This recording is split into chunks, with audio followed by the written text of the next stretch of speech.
Hello, welcome to my presentation on significant changes in public education in the United States. Today, we will be exploring the history and evolution of public education, from landmark court cases to federal education acts. Landmark cases. The landmark case of Brown v. Board of Education 1954 marked a significant turning point in American education as it ended segregation in public schools. Plyler v. Doe 1982 guaranteed education for undocumented immigrants, ensuring that all students have access to quality education.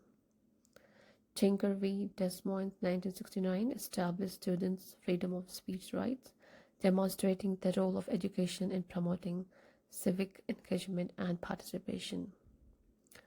Rowley v. Board of Education 1982 defined the scope of special education services, ensuring that students with disabilities receive equal access to education.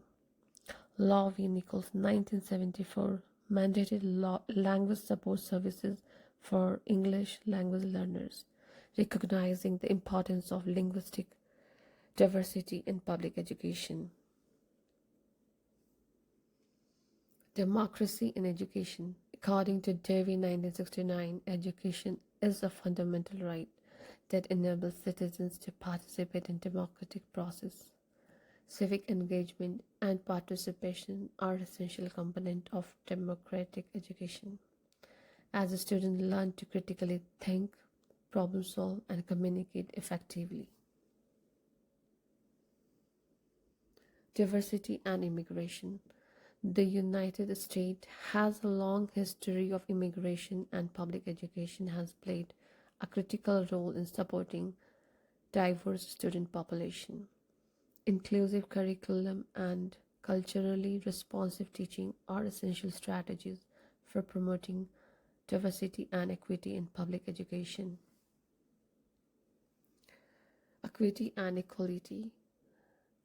Equity and equality are two concepts that are often interchangeably, but they have distinct meaning. Equality refers to treating everyone the same, regardless of their differences. Equity, on the other hand, refers to fairness and justice. It's about recognizing that individuals have different needs, experiences, and barriers, and providing support and resources accordingly. There are various types of public schools in the United States, each with its unique features and advantages.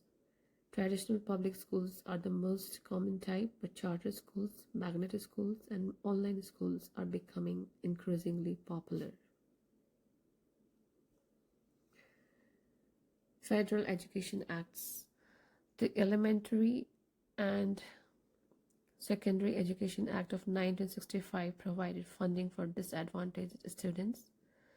The Individual with Disabilities Education Act of 1975 ensured that students with disabilities receive equal access to education. And No Child Left Behind Act, NCLB of 2001. Evolution of teaching. Teaching has undergone significant changes over the past 100 years, from traditional teaching method to project-based learning, personalized learning, and technology integration. Educators have had to adapt to meet the needs of diverse learners. Area for changes. Despite the progress made in public education, there are still areas that need to change. Addressing systemic inequalities and biases, providing adequate funding and resources for public schools, and supporting teacher professional development and well-being are critical issues that require attention. In conclusion, public education in the United States has undergone significant changes over the years.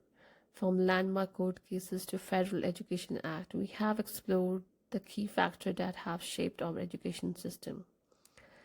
As educators, policymakers, and community members, It's essential that we continue to promote equity and equality and promote excellence in public education. Thank you for your attention, and let's work together to create a brighter future for all students.